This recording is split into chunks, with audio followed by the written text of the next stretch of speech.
No.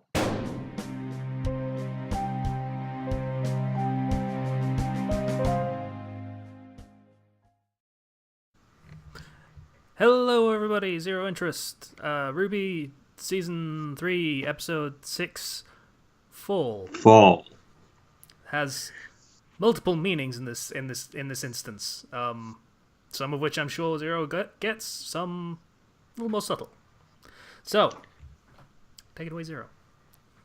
So we start off, and Pyrrha is in Ozpin's office, and he's like, "Hey, you remember that legend about those four ladies, spring, summer, winter, fall, all went to that old man's house?" Ish.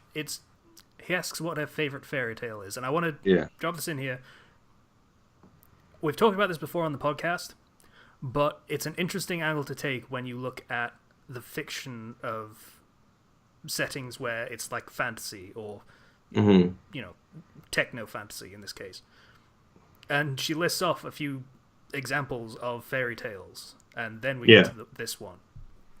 And again, I really like when they do that because a lot of a culture of a setting is based around what stories they tell. So that's a cool thing to add and incorporate into the story. yeah.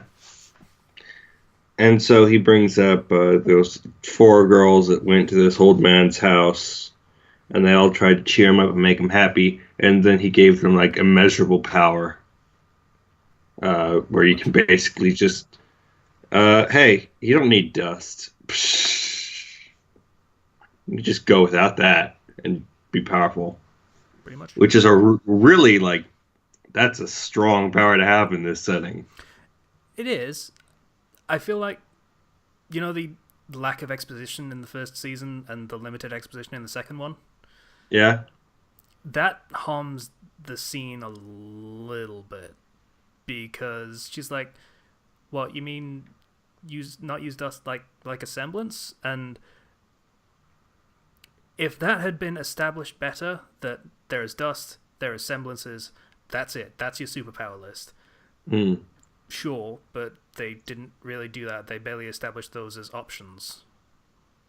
yeah, So but it's not particularly harmful. It's just a little quibble that I'm gonna have a few of those over the course of the but if season. having like no limits on like dust Hmm. basically means you have unlimited power in that regard, Essentially, it's, yes. it's a pretty broken ability. Uh, and so Osmond's like, yeah, that legend about those four ladies, it's all true, and you know, Crow is there, and Glenda and Ironwood. They're all like, hey, let's go for a walk. And they start expositing of, yeah, we want you to be our fall maiden. You're next in line, actually. And she's like, wait, what? How does that work exactly? And then they explain, well, not actually next in line. That's not really how it works. But we've chosen you to be next in line because we're fucked otherwise, more or less. Yeah. And so, you know, basically what happens is you have your maidens, and only only women can really inherit it, young women. Mm-hmm. And to do so, you need to be the last person in the mind, in the thoughts of the maiden who dies. Mm-hmm. And they're like, but unfortunately, our fall maiden was attacked, and part of her power was stolen. So she was attacked in a pretty traumatic way. So if she dies, the That power's the probably. rest of that power might go to her assailant In fact, because it she'll be probably thinking about will because the power has been split. That's never happened before. There's a damn good chance it'll just go back to the other half. it.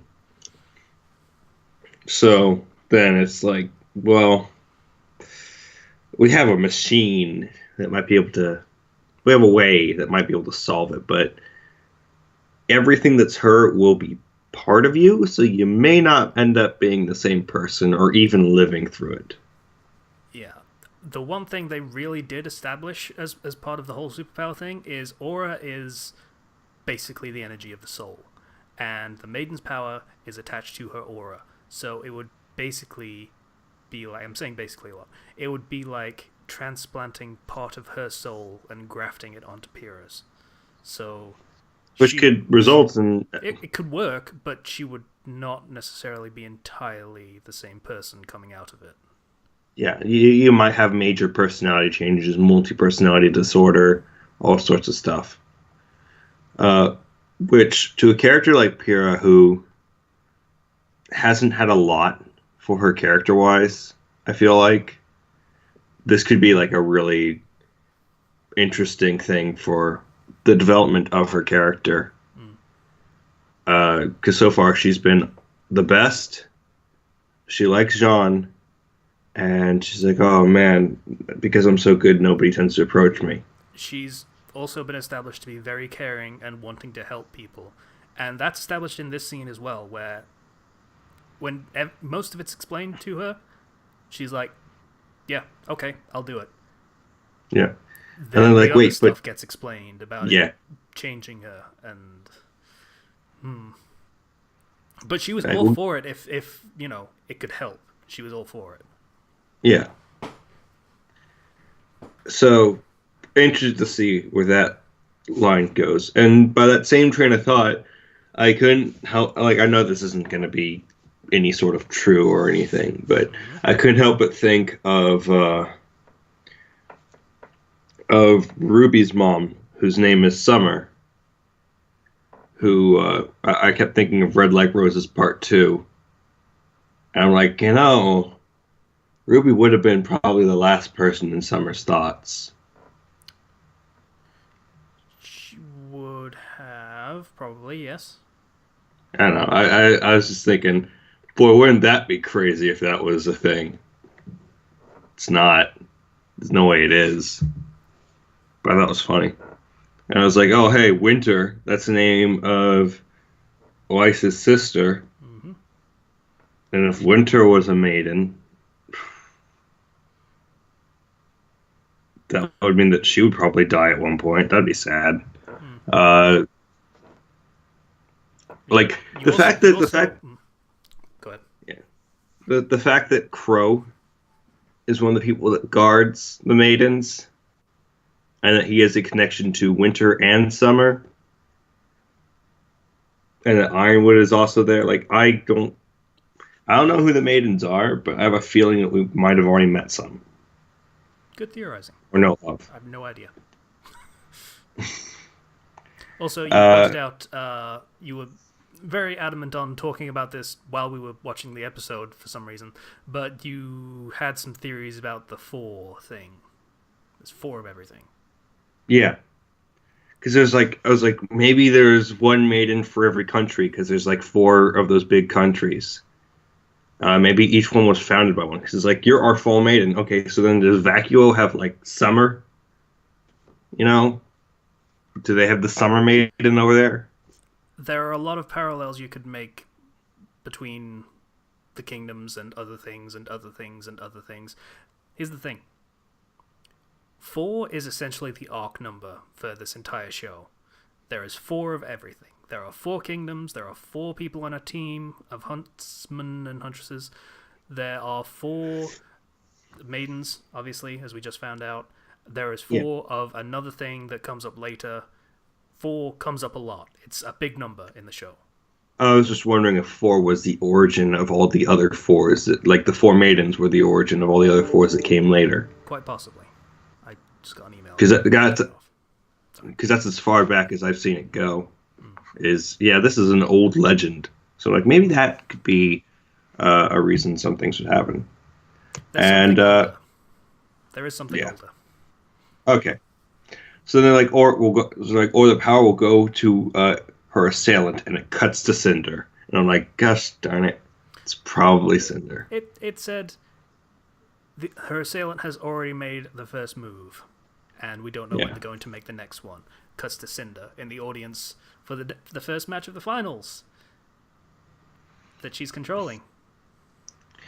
And so, hey, we're going to just be butts and put Mercury up against Yang. and Yang wins. And here's the thing: since they picked that, there's no way they didn't know what her semblance was beforehand. Yep, she has not been hiding it. Mercury was not going all out. No, he wasn't. He wanted to provoke that semblance. Yes, he did. In fact, after the big attack with the swooping, I don't know what they are, but the swooping things coming down and slamming into her, he walks away smiling, like, hey, I won, yay, yay.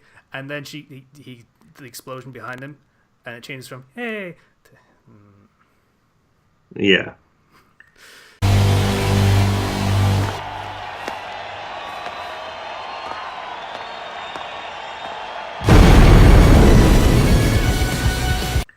Like, he wanted that. Aiming for that. And then it's very obvious that he's taking a fall because he just takes every single hit.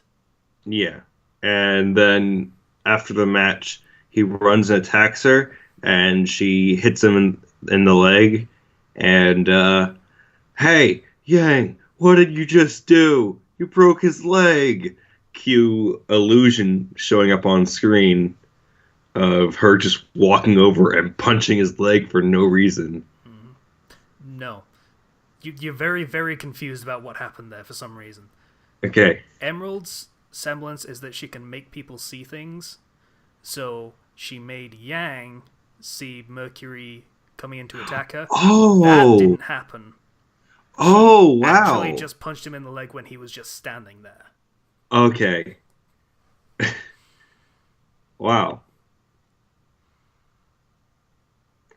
Because I was confused and like, no, that makes a lot more sense. Gosh, so Yang's probably disqualified. Team RWBY's not going to end up winning. Well, it's a tournament. Which is...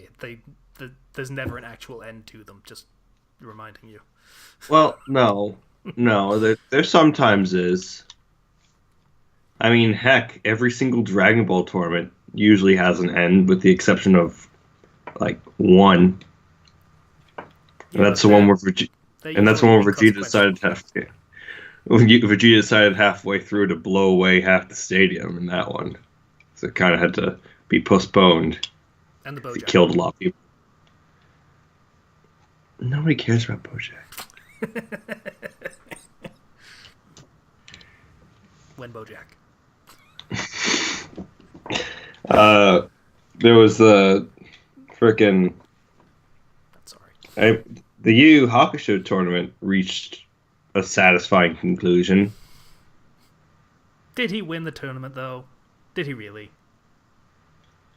When the stadium was evacuated and everything was going to shit and they were still having their match, yeah, he won, but so? Tournament and then there was the Demon World tournament that actually ended, but he didn't win. I didn't actually see that one. I stopped watching after the I think it was there was like a tape with all of the horrible things or something. Oh yeah, that one. After that, it's like, oh hey, go into the demon world, and now there's a fight for who will be the king of all the demons and everything. And they decided through a tournament. So there's cool stuff that happens later on in that, and there's some lame stuff. But going back to RWBY, I don't know how I feel about this tournament in particular, because I